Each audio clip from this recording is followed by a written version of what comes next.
17. janúar.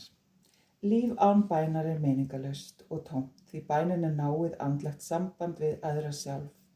Það gefur þér sýn til andlegs, dýrlegs lífs sem er sannur arfur þinn. Láttu bænir þínar vera jákvæðar og uppbyggjandi. Þakkaðu fyrir það sem hún mun þiggja jafnvel áður en þú biður. Skynjaðu sameiningu leið og þú biður. Einingu alls lífs, þar sem engin aðskilnaður.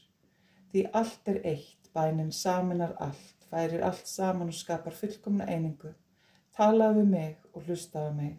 Eyddu aldrei tíma í að sárbæna mig þetta eða hitt, því það er ekki sönn bæn. Að sárbæna er að skapa aðskilnað og ég vil að þú skapir ávallt einingu. Við erum eitt, ég er innra með þér, þú þarft ekki að leita mér út af við, ég er alltaf hér og bíð eftir að þú þekkir mig.